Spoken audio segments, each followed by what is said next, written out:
देहाची जी वासना आहे ती या जन्मामध्ये आल्यावर सुद्धा जी पुरवावीच वाटते ना.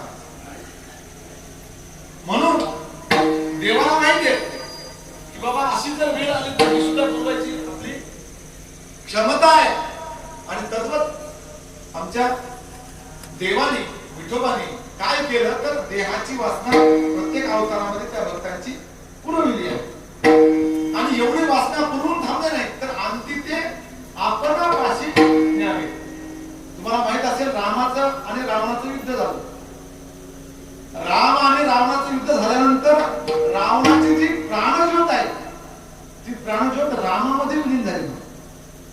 कारण काय नंतरचं जे एकत्व आहे, कारण त्यांनी मुद्दामूनच विरोध कशासाठी केला होता की मला मोक्ष मिळावा आणि देवाचं देवत्व प्राप्त व्हावं.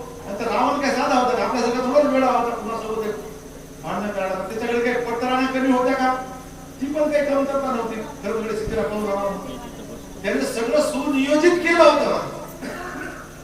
का केलं होतं तर आपल्याला तिथे त्या देवाजवळ जाता यावं.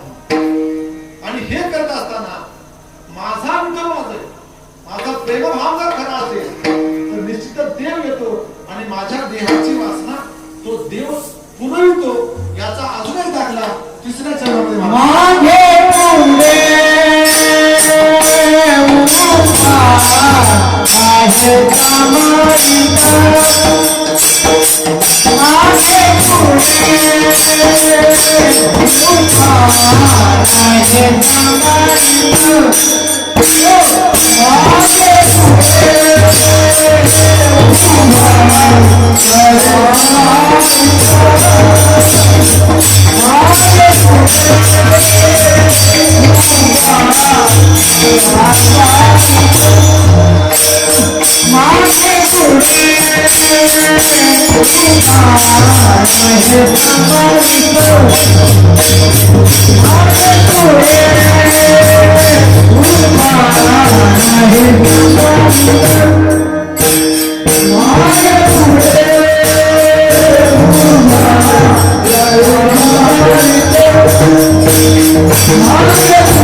कसला जरी माझ्या भक्ताला आघात आला तर देव काय करतो तो निवारण करण्याचा प्रयत्न करतो. कसा कशामुळं तर तो मागे आणि पुढे अखंडित काय उभा आहे. मागे आणि पुढे उजव्या डाव्या बाजूला कोण आहे मग दोन्हीकडे तोच आहे ना.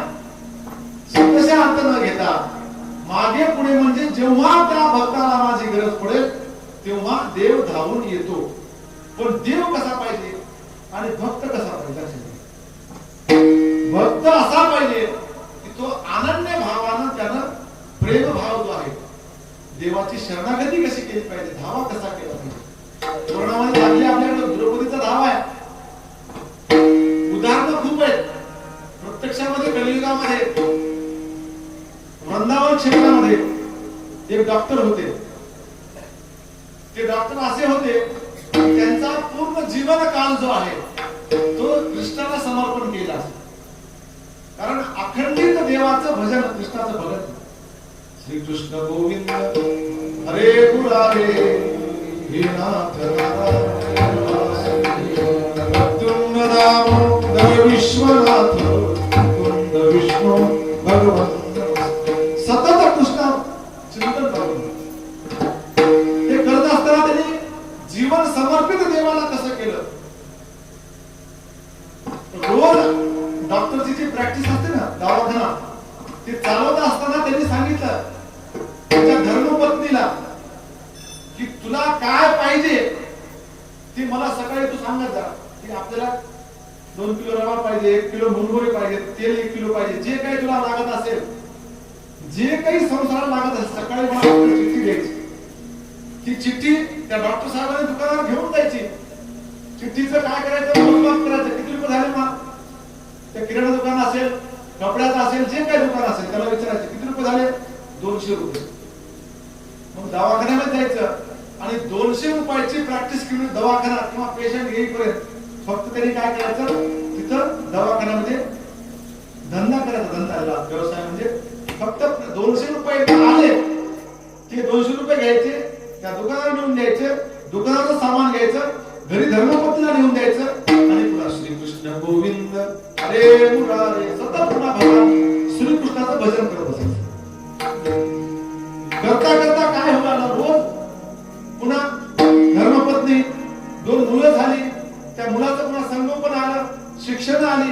जसं जसं त्यांचा रोजची घरची मागणी असेल, रोज त्या धर्मपत्नीला सांगायचं एवढा आणा, तेवढी जाऊन प्रॅक्टिस करायची, तेवढा जाऊन काय करायचं, तिथं पेशंट पाहिजे, पेशंट म्हणून तेवढं फक्त उत्पन्न कमवायचं आणि ते देताना नेऊन पुन्हा घरी घेऊन द्यायचं. रोज चालू करता करता काय झालं, 17-18 वर्ष अशीच निघून गेली महाराज. आणि त्या डॉक्टरची मुलगी उपवर झाली. जवळच एक मुलगा त्यांनी पाहिला, वर संशोधन लग्न करण्यासाठी, आणि त्या मुलाला डॉक्टरांची मुलगी द्यायची ठरवली. निश्चय झाला. जे काय असेल ते साखरपुडा किंवा आपल्याकडे टिळे म्हणतो, जे काही कुंकवाचा कार्यक्रम, सगळा कार्यक्रम व्यवस्थित पार पडला. आणि हळूहळू काय होऊ लागलं, लग्नाची तारीख जवळ येऊ लागली. एक 8 दिवसावर 10 दिवसावर लग्न आलं आणि डॉक्टर साहेब त्या दवाखान्यामध्ये जाताना त्यांच्या धर्मपत्नी सकाळी लिहून दिलं की 14 तोळे सोनं घेताना काय करा, आज काय लागणार आहे, 14 तोळे सोनं. आता किती 50,000 भाव होते. 14 तोळे सोनाचे 50,000 प्रमाणे किती झाले, घरी जाऊन करा हिशोब, इथे करू नका. डॉक्टर साहेबांना काही ते पाहिलं, ते हातात चिठ्ठी घेतली. काय म्हणजे सगळ्या दुकानावर जाताना गेले, सगळ्या दुकानावर चिठ्ठी दिली.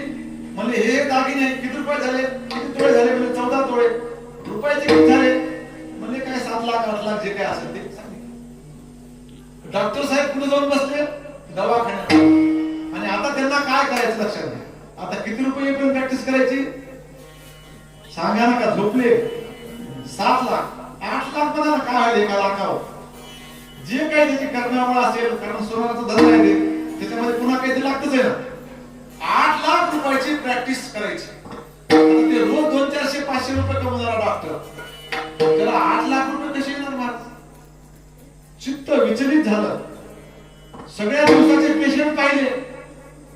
6 वाजले, 7 वाजले, दिवस मावळाचा वेळ झाला, डॉक्टर झाली, पेशंट संपले. कारण पेशंटला माहित होतं 5-6च्या पुढे डॉक्टर भेटत नाही. पुन्हा पेशंट यायचं बंद. डॉक्टर साहेबांनी दवाखान्याच्या बाहेर येऊन पाहिलं, पूर्वेला पाहिलं, मागे म्हणजे मागून कोणी यायला का बाबा, तिकडून कोणी पेशंट येईना. पुढे पाहिलं, इकडं या रस्त्याला कोणी पेशंट यायला का, इकडे कोणी येईना. म्हणजे आता पेशंट आहे कोणी येईना. आणि चिठ्ठी तर किती रुपयाची, 7 लाख 8 लाख जे काय असेल ते. मध्ये गेले आणि भगवान श्रीकृष्णाच्या समोर हात जोडले आणि सांगितले की आता आज मी माझ्या आयुष्यामध्ये हारलो. चला म्हणले आता काय करायचं, कुलूप लावायचं आणि घरी जायचं. मन खिन्न नाहीये, पण मला जे पाहिजे ते आज काही भेटलं नाही मनामध्ये, फक्त मनामध्ये आलं आणि ती कोणाला बोलून दाखवलं, भगवान श्रीकृष्णाला बोलून दाखवलं. म्हणून असं बाहेर येणार आणि ती, कारण जुना काळ असल्यामुळे दवाखान्यामध्ये काही शटर नव्हते, ते दार असे म्हणून घेणार, तितक्यामध्ये एक 4 व्हीलर आली महाराज. 4 व्हीलर म्हणजे 4 चाकी गाडी, कार आली पळत, आणि ती कार येऊन तिथं बरोबर त्या डॉक्टर साहेबांच्या क्लिनिक पाशी थांबली. डॉक्टर साहेबांना पेशंट आला, डॉक्टर साहेब पुन्हा दार उघडलं, जाऊन बसले. ते पेशंट आला आणि त्या पेशंट मध्ये सोबत कोण होतं, आई, वडील आणि एक लग्न झालेली मुलगी. समोरून म्हणले काय कुणाला दाखवायचे, म्हणजे कुणाला दाखवायचं, तुम्हाला भेटायला आलो. काय म्हणले आमचं काम, माझ्याकडे भेटण्याचं काम काय आहे तुम्हाला, काय नाही म्हणले, ही माझी मुलगी, मी नोकरी निमित्त या तुमच्या गावामध्ये राहत होतो पूर्वी, आणि त्यावेळेस माझी धर्मपत्नी ही गरोदर असताना अशी वेळ आली महाराज की एकतर माझी धर्मपत्नी वाचावी नाहीतर माझी मुलगी वाचावी. कारण त्या काळामध्ये काही डॉक्टर मोठे मोठे मॅटर्निटी होम वगैरे नव्हते. मग मी या छोटा तुमचा दवाखाना, पण गावातला दवाखाना म्हणून मी तुमच्याकडे आणलं आणि तुम्ही काय केलं, माझ्या मुलीला जीवनदान दिलं. कारण त्यांनी विचारलं दुसऱ्या डॉक्टरला, त्यांनी सांगितलं एक तर आई राहील नाहीतर मुलगी राहील, पण तुमच्याकडे आम्ही आलो आणि दोघांनाही जीवदान भेटलं. आमच्या मुलीला जीवदान तुमच्यामुळे भेटलं. डॉक्टर म्हणजे हरकत नाही, तुम्ही लक्षात ठेवलं त्याच्याबद्दल आभार, आपण घराकडे जाऊ. ते म्हणजे नाही आम्ही तुम्हाला बोलायला आलो. काय बोलायचंय म्हणजे 2 महिन्यापूर्वी आमच्या या मुलीचं लग्न झालं. म्हणजे बाबा छान झालं, मग तर अजून चांगलं झालं. आम्हाला या मुलीसाठी स्थळ चांगलं भेटलं, ते लोक इतके चांगले भेटले, किती चांगले भेटले की त्यांना लग्न आम्ही करून दिलं. लग्न करताना आम्ही काय केलं त्यांना, तर आम्ही त्यांना 14 तोळे सोनं दिलं आणि हुंडा म्हणून आणि लग्न करून दिलं महाराज. पण मुलगी परवा मांडव परतणीला आली, सोबत येताना सासू सासरे तिचा नवरा दोघं आले आणि सांगितलं की आमच्या घराची प्रथा अशी नाहीये, तुम्ही मुलगी दिली हीच आमच्यासाठी फार मोठी गोष्ट आहे आणि आम्ही हुंडा घ्यायचं नाही हे आधीच ठरवलेलं. त्यामुळे हे 14 तोळे तुमचे तुम्हाला परत. म्हणून त्यांनी काय केलं, हे आम्हाला 14 तोळे सोनं वापस आणून दिलं. आणि आमच्या मनामध्ये विचार आला की ज्या मुलीला जन्म ज्याने दिला, आता 14 तोळे सोनं आम्ही दिलेलंच आहे, कृष्णार्पण झालेलं ते दिलं होतं ना, जावयाला दिलेली पुन्हा रक्कम वापस घ्यावी का, घेऊ नये. मग आम्ही विचार केला, ते तर ऐक ना. मग आमच्या डोक्यामध्ये विचार आला की ज्यांच्यामुळे माझ्या मुलीला जीवदान भेटलं त्या माणसाला मी काय करायला पाहिजे, हे 14 तोळे घेऊन द्यायला पाहिजे. आणि मी हे तुम्हाला 14 तोळे सोनं द्यायला आलो. त्यांनी ती 14 तोळ्याची जी पेटी होती सोन्याची, त्या डॉक्टर साहेबांच्या हातामध्ये ठेवली आणि डॉक्टर साहेबांच्या डोळ्यातून जे आश्चर्य सुद्धा असेल महाराज, मागे पुढे उभा. अरे देव जर तुमच्या मागे पुढे उभा टाकायचा असेल तर श्रद्धा कशी असली पाहिजे, तर त्या डॉक्टर सारखे असले पाहिजे.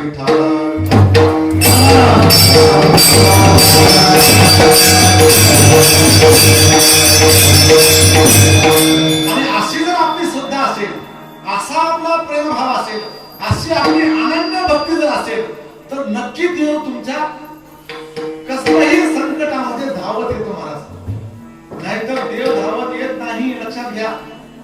त्यामुळं आपल्याला प्रेम, त्याच्याबरोबर नातं जोडायचंय, त्याला माझं म्हणायचंय. देव माझा माझा माझा आपण म्हणतो प्रमाण, पण नुसतं म्हणतो, मानतो का, मानत नाही मला. त्यामुळे आपण मानलं पाहिजे आणि याकरताच हा सत्य आहे, याकरताच आपण परमार्थ करायचा आहे. आणि मग देव आपल्या पाठीमागे उभा राहतो. तो नुसता उभा टाकत नाही, अखंडित आहे महाराज. कधीही तुम्ही हाक मारा, अशा भक्तांना कधीही हाक मारा. देव कसा आहे, वाट पाही उभा, भेटीची आवडी अशा भक्तासाठी तो वाट पाहतो महाराज. आणि अशी वाट पाहणार देव जर असेल तर त्याचं योगक्षेम सुद्धा देव चालवतो. ते 4थ्या चरणामध्ये